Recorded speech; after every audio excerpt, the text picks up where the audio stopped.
Well,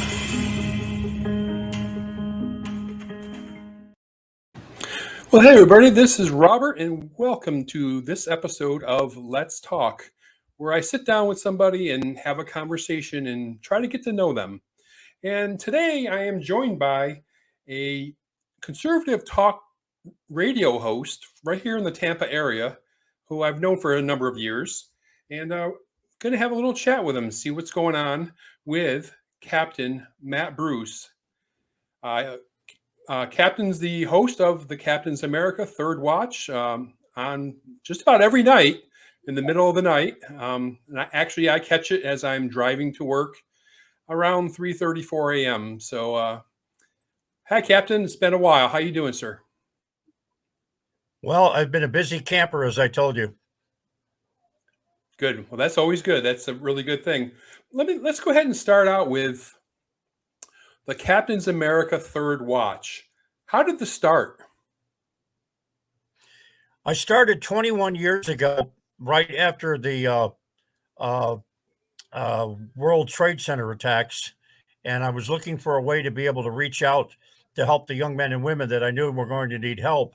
And it started as Troop Talk Radio, Voice of the Troops, where I was a contributor to a military show put up by the DOD. That branched out into the Captain's America because everybody said, hey, man, you got things to say. You need to be on the radio. So, okay, I went on the radio in a very small way on a weekly basis down in Bradenton on WWPR. And then I went to Sarasota on the flagship station there for WSRQ, AM and FM. Somebody heard me down there. Chris Markowski and I got together, tag teamed each other, and went up to 820 WWBA. We were there for 5 years. We were just driving the Arbitron ratings wild because I would go up against Schnitt in the afternoon, and Chris would be on in the morning going up against Mark. I forgot his name. But anyway, the guy that was there in the morning, and we just knocked them dead, the two of us. We realized we had a winning situation because we talked about America. We talked about our soldiers, our police, our firefighters, our EMTs. We talked about everything that made America great and how we needed to support them because, again, our support structure when we came back from Vietnam was not there. We didn't have one. People were mad at us. They were upset, this, that, and the other. And so we made lines, and we were going to set the record straight and give these young men and women a platform and a way to be heard across America. And I've never looked back. My goal has always been it's about America first. I am an American first, and that's it. Yeah, and it shows when I listen to the program, and you're on every night. I don't know, starting at 2 a.m. I think it is 2 to 6 a.m. 6 nights a week. Boy, you are a busy guy, no doubt about that. How much is the show? Radio stations. I was just getting to that. How much has the show expanded over the years? Yeah. Well, I started out on one station to begin with, WSRQ, AM and FM, and then somebody heard me and put on an old radio that was, what the heck was the name of it? Red State Radio, which is a group of 3 or 4 stations, one other one in Florida, in northern Florida, in Lake City, and one up in Valdosta, Georgia, and one in Augusta, Georgia.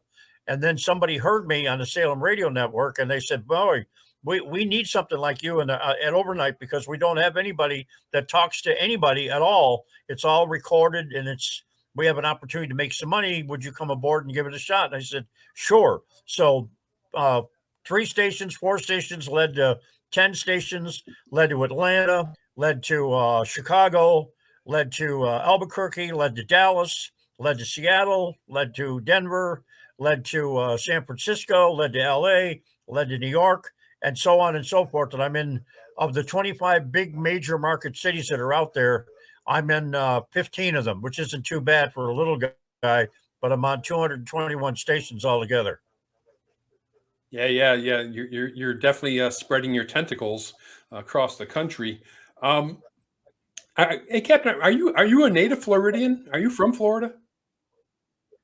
No, sir. I was born and brought up in upstate New York along Lake Ontario. I actually started out my fire department career back in the military in Oswego, New York, a little small city fire department. And I cut my teeth there, became a senior firefighter, took the lieutenant's test, got promoted to lieutenant. And then in New York State, the way the fire department works is you could transfer to other departments when they have openings. So I took my rank and my time in service and transferred to Syracuse, was at the Syracuse Fire Department for the course of about 10 years. And then another opening presented itself as a New York State fire training officer down in New York City with the Fire Department of New York. I got promoted to captain. Down I went, and I never looked back, and I got caught up, of course, in September 11th. That's interesting because I was actually born and raised in Syracuse, New York. I went to high school at T.J. Corcoran. I don't know if you remember that. Go Orange.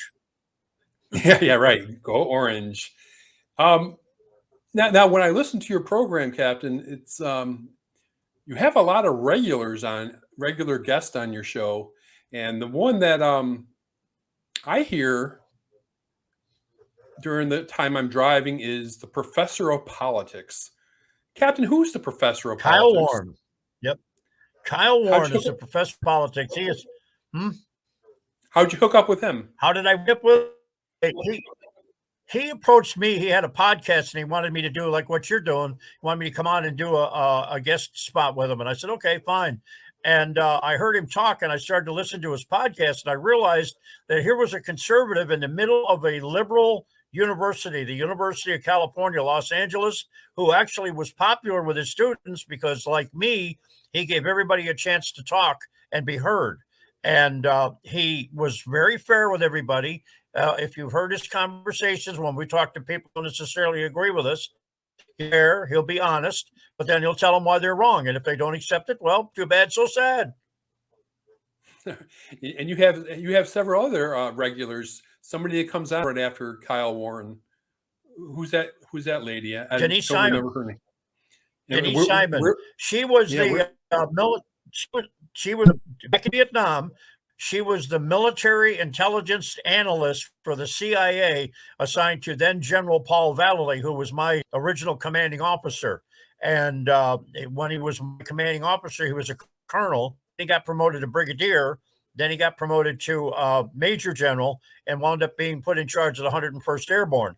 And she was his intel analyst that traveled with him and gave him all the intel, very good at what she did. And then she later came to work and retired her civilian job at AT&T as a security systems analyst.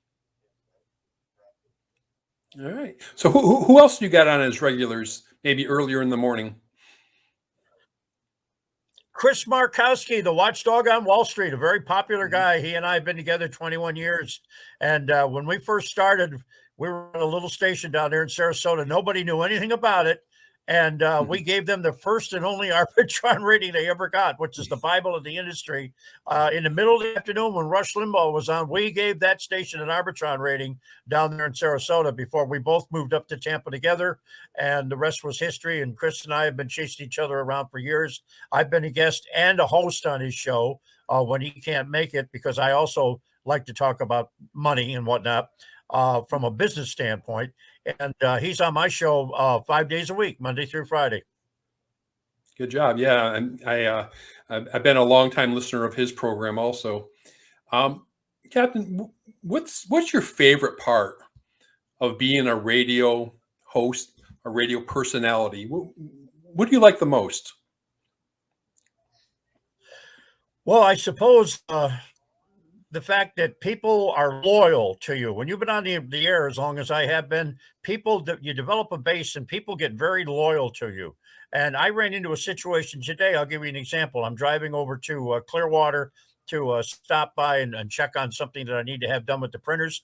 And as I was sitting at a traffic light with my windows rolled down, because it's a nice day down here, don't need the air on, guy comes up, toot, toot, toot. Hey, Captain, how's it going? Nice to see you. Listen to your program every night. And on the other side of me, I get toot, toot, toot. Hey, love your stickers. Are you the captain? Yeah. Boy, I listen to you. And it's that sort of thing. You know, you've made it when people spot you and see your little bumper sticker or whatever that says the Captain America, and they see that and they go, "Oh man, yeah, I listen to you all the time," and I get that wherever I go. And those people, I'm on the air for them. It's not me, it's them. It's about we the people, and I remind them of that every night. Yeah, good for you. Good for you. So Captain, you've been hosting radio for at least 2 decades, who, if anybody, who influenced you? Who's out there that was a big influence upon your style or the way you host a radio program? Well, two people actually. Neil Bortz, because I heard him first before I heard the second person I'm going to mention. But Neil Bortz out of Atlanta, Georgia. I used to go through Atlanta all the time, and I would go through there about the time that Neil Bortz would be on the radio, and I loved listening to him. He was a libertarian, but he was an honest guy, called it like it was, and he let his people talk on the show. Didn't argue with him, didn't fight with him, didn't none of that stuff. And I thought, boy, this is pretty good. And then you had Rush Limbaugh. He set the standard for all the rest of us, period. And I didn't try to follow what he did. I didn't try to emulate what he did, but I listened to what he said and how he said it. And the people that called in, they were so loyal to him, so true, so blue. I said, man, if I could get even 5 people like that on my show, I would have succeeded. And the rest is history. I've had a couple of ex-presidents. I've had several generals, 4-star, 3-star, 2-star. I've had an active president of the United States, George W. Bush, that I had in my program. And there's a story behind that if you want to hear it. Love to hear it. I was down in Sarasota, 2006, doing a live broadcast from an event that Vern Buchanan, who was running for Congress for the first time in a very tough race against a Democrat named Christine Jennings.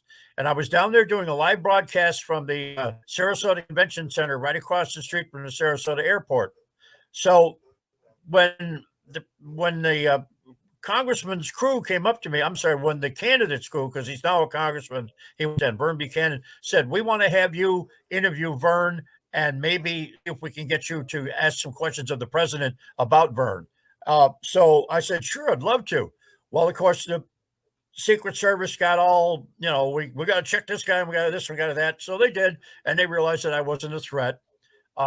And I got a chance to stand there in front of the national media with the president of the United States on one side of me and a candidate for Congress on the other side of me, going back and forth with a microphone for 15 minutes. That was my 15 minutes of fame. Nobody in Sarasota has ever forgotten that moment because they all saw it. It was on SNN television because I was doing the broadcast that day for TV, SNN 6. It was on SNN television. It was on the radio station down WSRQ AM and FM. And that was my stamp of approval that I'd finally made it. Good stuff. That's a story to pass on from generation to generation. Hey, Captain, so you're doing political talk show. Have you always had an interest in politics, or is this something that's recent in the past couple decades? No, I've always been involved in politics because my dad was very involved as a town, what do they call him? Town councilman in a small town we lived in upstate New York. Plus, he was also the fire chief. That's what my interest was in the fire department. And my dad told me, he says, you can't sit on your laurels, son. You got to get involved. So you got to take a stand. You got to get out there. You got to take a stand. And that's what I keep telling the people today. The reason we're in the mess we're in right now is because a bunch of people sat back and said, nah, this isn't going to happen. Or no, you can't, there's no way that people will let this happen. Really? Well, you sat back, and where are we at now? Let's see. Gas is $3.29 a gallon. I can remember when when Joe Biden took the oath of office, I paid, and I still got the receipt, I paid $1.89 a gallon for gas in Pinellas Park that day. This morning, it was $3.29. Yeah. Well, let me go ahead and piggyback on that. Were you ever a Democrat any part of your life? No, sir. No, sir. I was either an independent or I was a Republican. Now, I went independent for a while after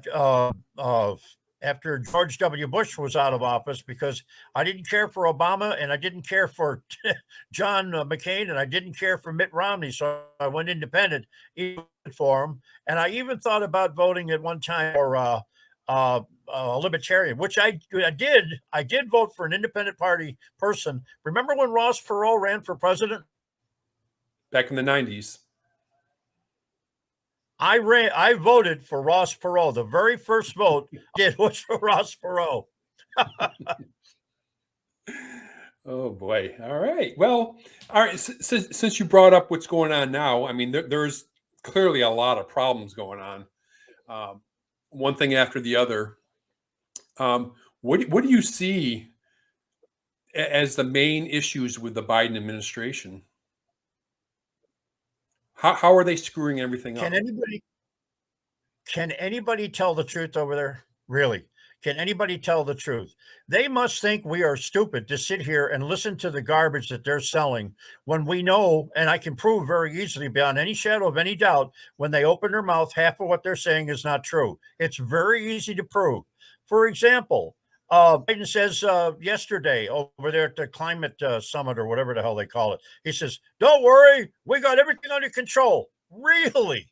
Really? You blind? Are you deaf? Are you dumb? Are you stupid? You've got everything under control. Robert, there's 170 ships sitting off the West Coast today, sitting off the West Coast of California, and that's everything's under control. What a moron! Right. Well, so Captain, what do you consider the worst thing that's going on right now?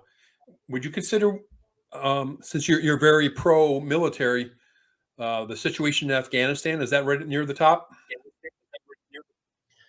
Let me tell you something.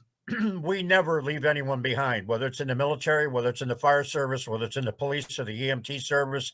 People would come up to us when we were at the World Trade Center. How come you guys keep coming back? Why are you guys here? You don't need to be here. You don't need to do this. And we would simply look at these people and say, look, we leave no one behind. That came from the military. All right. That came from the military. We would go back for our dead.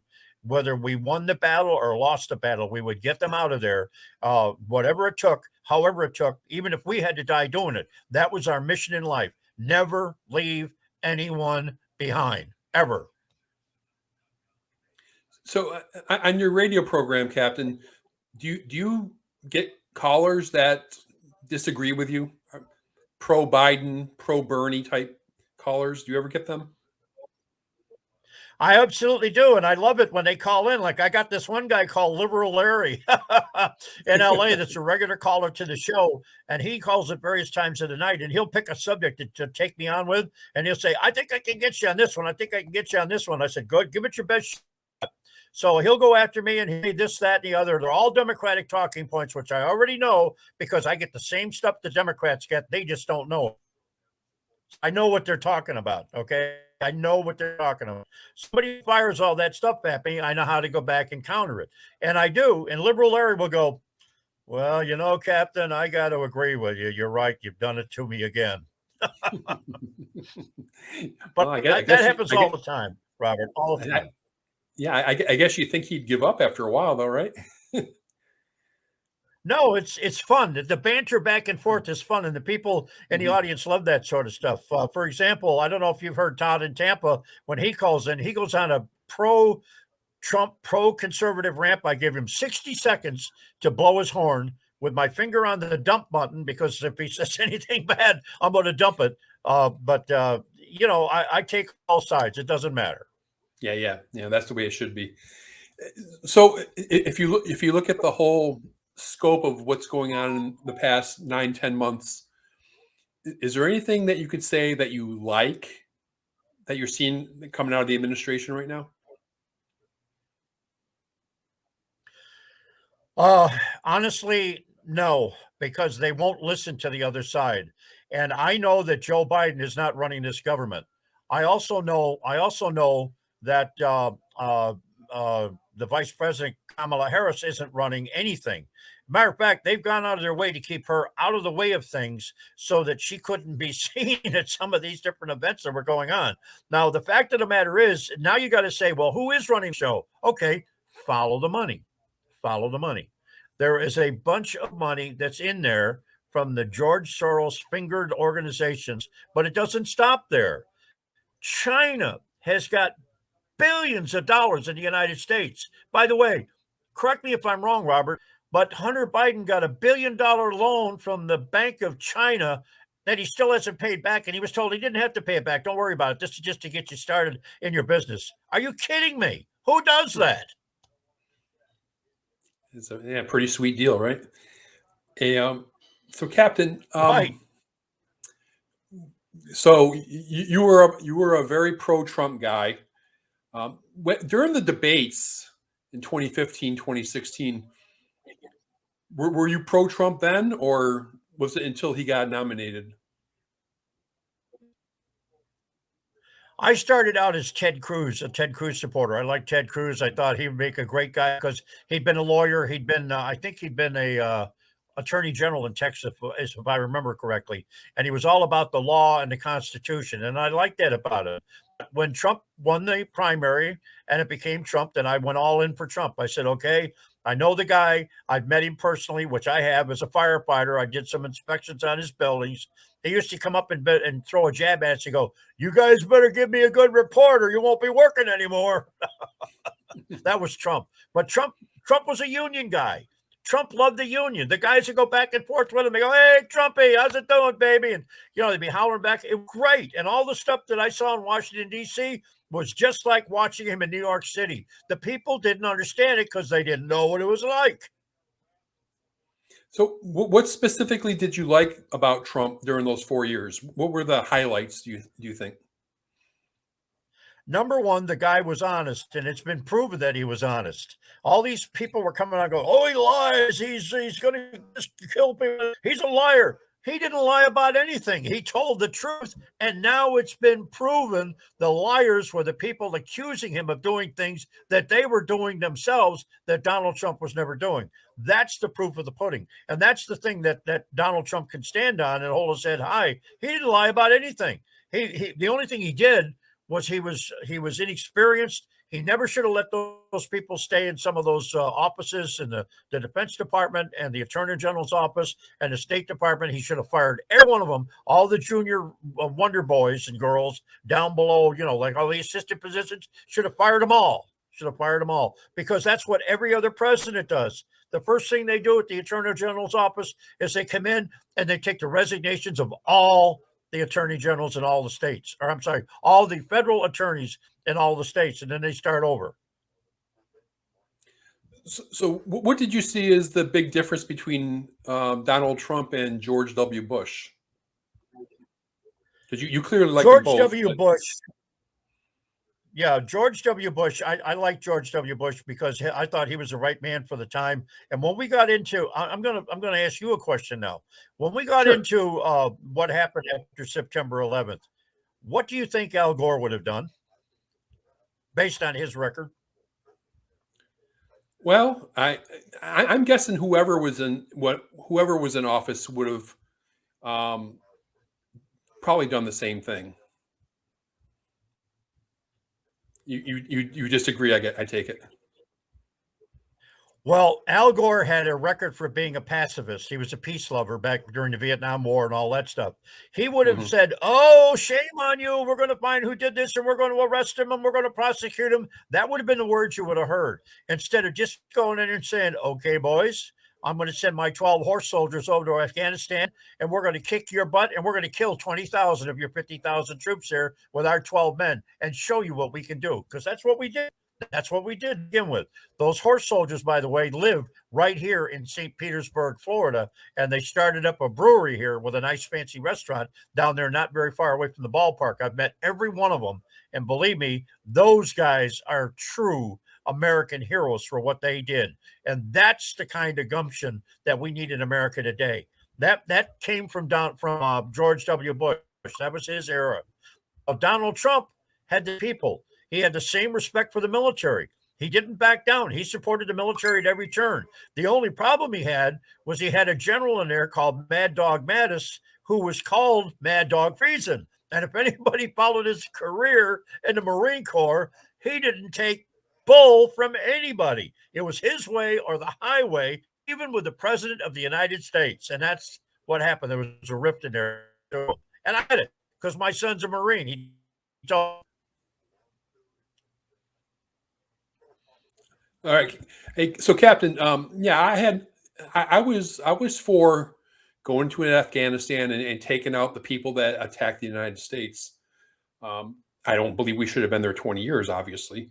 But I was not for going into Iraq. I didn't see any justification. Were you for the Iraq war?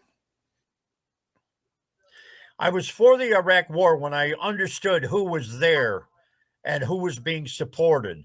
The Sunnis were supporting Al Qaeda, not ISIS, Al Qaeda. ISIS is a different bird altogether. And they formed after Al Qaeda was defeated. Al Qaeda was the insurrection of the former Saudi, listen to me, the former Iraqi generals and the military that were the special forces that Saddam Hussein had. They thought they could fight a guerrilla war, and they thought that they might be able to stand a chance to cause so much problems there that they could take their country back. Well, obviously that didn't work.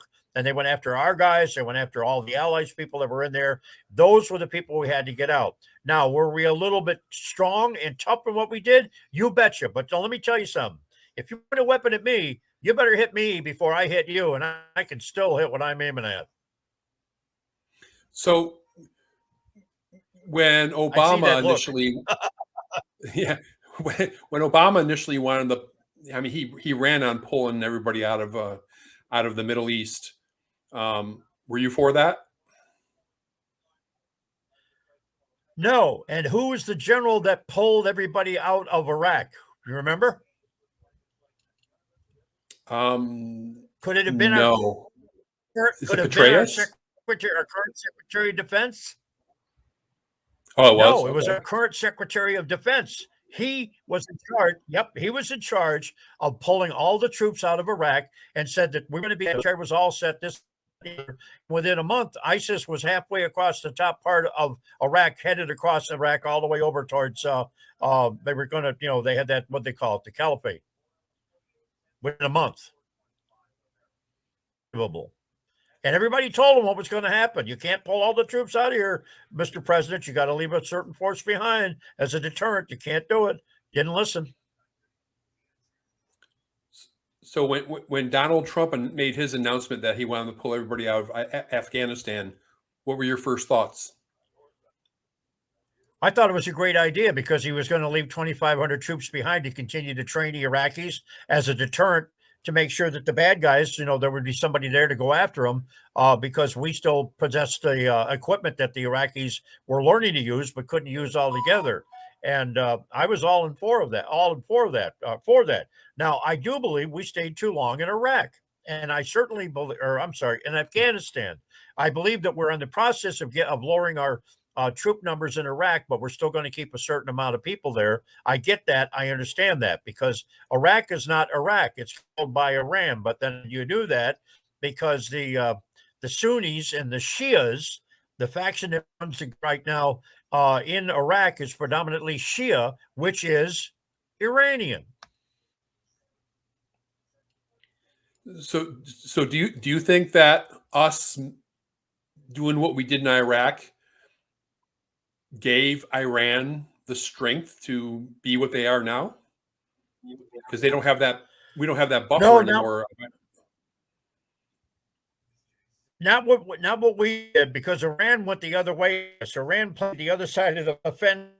The ISIS forces and Al Qaeda forces a free ride across the border to go into Afghanistan to undermine our efforts there because they knew that we couldn't do a two-front war. We were strong enough in Iraq, and we had a strong enough military with their military, our military, that we could take care of what was going on. The Afghans, on the other hand, couldn't read, couldn't write, couldn't speak. We had to be there to show them because we couldn't tell them. We had to show them because they couldn't understand the wordage, the verbiage as to how to use some of these weapons that we've given them, which is horrible because now look who's got them, the Taliban. Right. Now you're a big fan of Trump. I've listened to your show. Is there anything specifically policy-wise, you didn't like about Trump? I thought that he should have kept off Twitter more than what he did. I thought that was a big mistake for him to keep blasting away on Twitter. I get why he did it. He's like a little kid with his hands in a candy jar. And it's like, oh, look at this. I can send this message and trash these people and all that. No, You let your actions speak instead of your words, okay? More people will pay attention to what you're doing and seeing than what they're hearing, because they know if you say you're going to do something and say it one time only, and then go around and do it, you'll get more respect that way than they keep reading about something over and over again 25 times. That's his mistake, and people didn't like it. Yeah, but I was really looking for something more specific concerning policy. Is there anything that he did policy wise you didn't like? No, I was all for the China stuff. I was all for the Mexican border stuff. Build a wall. Hell, build a wall around Florida. I mean, we happen to be a country, or I'm sorry, a state where they can come to us by. You still know that, right? They can come in here by boat. They come in here by train. And by the way, we have had buses in the middle to bring people in here from the Mexican border. That's been documented. Unfortunately for us, now we don't know where they're at. We don't know if they've been vaccinated, all that stuff. But most of his programs, 99.9% of his programs, I was all in favor of. The guy is a genius when it comes to business. He was spot on with business. He had this country kicking on all 18 and a half cylinders, unlike this guy, Biden and his crew, which the fundamental transformation of America is to destroy America as we know it. Because if you don't believe me, go read Saul Alinsky's books for Rules for Radicals. And then while you're at it, take a look at The Great Society in 1963 by Lyndon Baines Johnson and see what that was all about. That set all of this up. Yeah. When the things I really liked about Trump, and I did agree with some of his economic policy. The fact that he cut a lot of regulations. Clearly, that had a lot to do with the boosting of the economy. Dropping the business tax to 21%. I mean, that was it was about time. Let's put it that way. But if you're able to do something like that, and you get a company like Apple to bring $250 billion back to the United States, that's plain genius. However, my biggest issue with Donald Trump was the amount of spending that went on during his 4 years. $7.8 trillion in 4 years. Yeah, that's out of control, unacceptable. Yeah. Well, you're right. You're absolutely right. And again, how can you spend more money than you take in? I can't. I mean, I can go out and get a loan, but the loan's for so many dollars, and then you're out of money. How can you do that? And by the way, we can only print so much paper before the paper is gone and we run out of it. You are right. And for some reason, both sides of the aisle haven't been able to control the spending. And right. The one way to solve that is to elect a Congress that will put in a balanced budget amendment. Think about that for a minute. Did you know Florida balanced budget state? Many states are, yeah. Mm-hmm. You have to. But Florida is. And look at what we're doing. Look at what we're doing. Right. Well, and that's, I mean, states have to for the most part because we don't have a Federal Reserve printing money, basically. Right. Right. And that's the exact reason why we have this inflation right now. And I think it's been many years coming because of all the creation of easy money. I mean, you just can't keep on doing that and expect inflation not to come. So I don't put all the blame on Biden. I put it on many of his predecessors too, because I mean it's trillions and trillions of dollars, right? They all share in the blame, all of them, Democrats and Republicans alike, all of them. I concur. Let me switch gears to our home state, Captain. Big fan of Ron DeSantis? Absolutely. I was on his Veterans Committee. I helped him get elected. All right. Well, I was on his Veterans Committee. Yeah, I was on his Veterans Committee. A whole bunch of us got together and made up our mind that and by the way, he came to us and he said, gee, guys, do you think I should show myself in my uniform? And if so, what should I wear? And I said, well, Congressman, because that's what he was at the time. I said, Congressman, first of all, you're a officer, so you wore your Navy whites, right? Yep. I said, you were also with a combat unit, so you wore combat fatigues and combat gear with a bulletproof vest, carried a weapon and all that, right, sir? Right.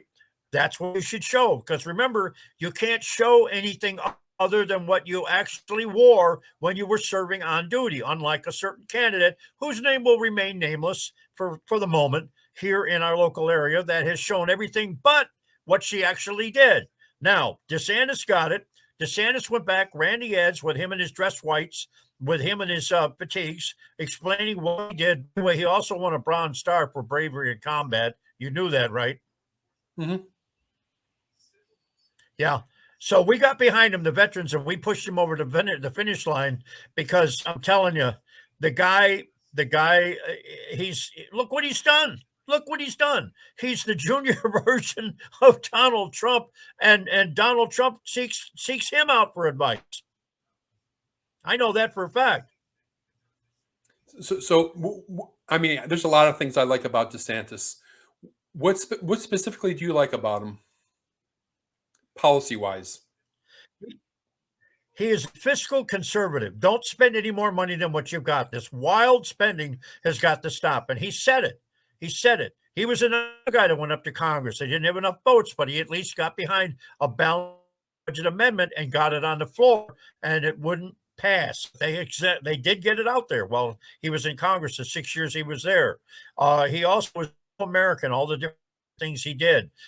This money going overseas, he said, hey, we need to take a look at money that we're giving to countries that don't like us. Why are we giving them a lot of money? Let's less. If they don't like us, let's give it to somebody that could use it that does like us. Think about that. Novel idea. So how do you think DeSantis handled or is handling the situation with the pandemic? I think he's done a marvelous job because he had the right people to listen to talk about that. Now, I happen to be a retired firefighter paramedic, so I was one of the guys in the ambulance that the doctor would say, you need to give him this, you need to give him that, do this, do that, check this, whatever it was, okay? So I was aware of some of the things that could be done. First of all, a lot of people have gotten very sick because they refused to not take the vaccine, but not to take the proper medication and vitamins that would have helped them to stop from getting the pandemic to begin with, or if they got sick, they wouldn't have been as sick as they wound up being. I had a friend of mine die 2 weeks ago because he was another guy. Well, I'm not going to get the vaccine and I'm not going to take anything. My body's a temple, this, that, and the other. Okay. He came down with COVID on a Friday. On a Saturday, he died. So how'd that work out? But the thing of it is like in my case, and I've always taken, because my doctor told me, he says, hey, load up with vitamin B12, vitamin C, vitamin D, vitamin E, zinc, magnesium, calcium, and take a good multivitamin. He suggested what I should take, and I did. And thank God, I got a little bit sick with this thing because I did come down with this before anybody knew it was COVID. I came out with what was an extreme virus. Come to find out, the damn stuff was COVID because my antibodies, when they did a blood test, that I'd had antibodies, and the only way I could have got the antibody from COVID is if I'd had it. And now I'm a blood donor, so every 2 weeks I get a blood test. But I'm healthy as a horse, and hell, people just have to take care of themselves. They have to understand what they're dealing with and do something about it. A little preventative maintenance and medication goes a long way. You know that. Mm-hmm. Yeah, no, I agree. I'm actually very grateful that I do live in Florida. I wouldn't want to be going through some of the stuff some of these other states have gone through. All right, here's a question for you, Captain. 2024, DeSantis or Trump? I think you're going to see both. I think Trump is going to run again, and he's going to get the nomination. And I believe he's going to ask DeSantis to be his vice president because Trump can only run one term. DeSantis would be a two-term governor into his two-year governor into his second term with 2 years left. If this were to happen, and DeSantis would automatically run for the presidency with the understanding he could run for 8 years as a president, even though he'd been a vice president on the ticket should Trump get elected for 4 years. Now, here's the thing. Are you noticing, and have you heard what I've been hearing all around the country? This country is mad as hell, and the Democrats are running for cover. I mean, they are digging holes in the sand to bury their heads in because people are so incensed over what's happened to them since Donald Trump. Yeah. I mean, yeah, that's pretty obvious. I mean, we can see what's happening in Virginia right now, and we'll see how it plays out tomorrow. Any predictions on I'll be on the Virginia? air all night talking about it. Yes, I do. I believe that the Republican, I believe Mr. Youngkin is going to win. Youngkin. I believe he's going to win by at least 3 points, maybe 5 points. Some of the exit polls that started this morning that I heard, that I got rumored, there's as much as a 9-point lead in certain districts. The Northern Virginia area, which is heavily Democrat, was up +1 or +2 for Youngkin in the middle of an extremely blue, solid blue area. That's remarkable if that's true. Yeah, it'll be interesting how that plays out tomorrow. I'm very interested. Tune into my show. All right, all right. That'll be one of my sources. Hey, Captain, what about 2022? What do you see happening? Well, you remember 1994? Which one? What's that? Do you remember what happened in 1994? Newt Gingrich contract with America. Oh, yeah, yes. You remember 1994?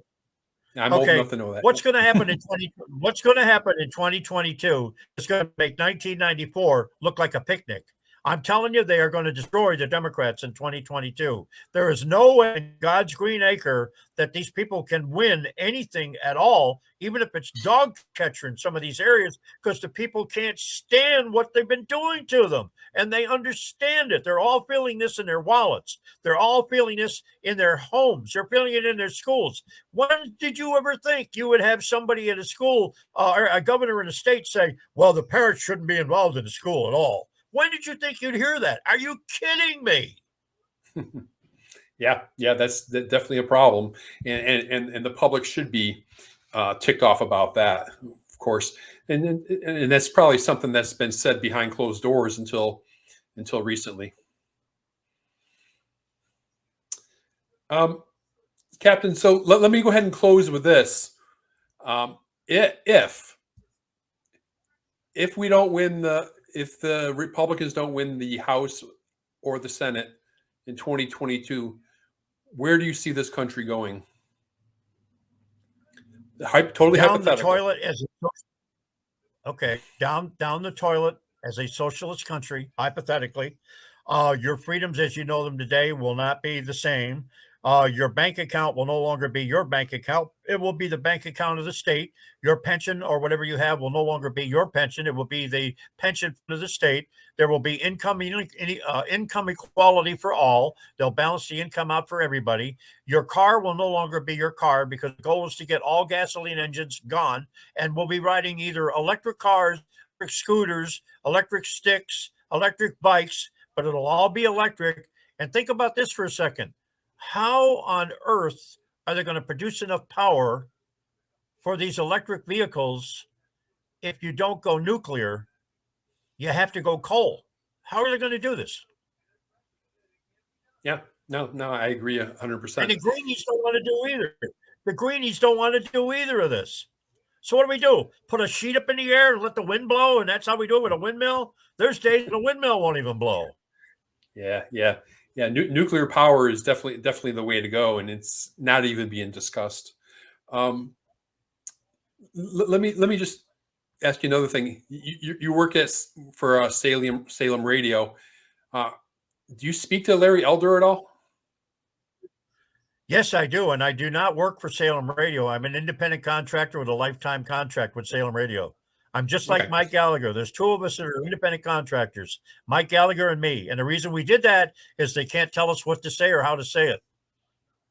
Okay. So have you talked to Elder since the recall election? Yes. What do you have to say? Well, he was disappointed, obviously, because he thought that he should have won it. But then again, here we go again. The Republicans didn't show up the way he thought they were going to. They did not show up to vote. It was just strictly, if you look at the numbers, it was a party line vote, more Democrats than Republicans. And that's why he lost, although he did better. However, I think he's going to run again in 4 years. Good to know. Hey, Captain, if somebody wants to find your podcast or your radio program, your social media, where can they go? They can go to the Captain's America thirdwatch.com. That's the Captain's America thirdwatch.com. Our podcast is there. The live stream of the radio show is there. It plays on a loop all day long until the next show comes on live. So you can hear the show that's there. You can hear the podcast that's there. All my affiliates are on there. You can go to the website and click on there and find out where my stations are. You can send me a message off the website. By the way, when I'm on the air, you can send me a direct message. It comes right into the board right off the website, so I can see what it is. And I usually try to mention it on the air, provided I'm not buried in a bunch of instant messages on Facebook. On Facebook, you can follow us as the Captain's America Third Watch. We're on Getter. We're on Gab. We're on Twitter. Let's see, we're on Parler, all the same way, the Captain's America Third Watch. Excellent. And I'll go ahead and link to some of these in the show notes when I publish this podcast. Captain Matt Bruce, appreciate you talking to me today. It's been a while. God bless America, my friend. Yes, sir. You take care now, okay? Thank you.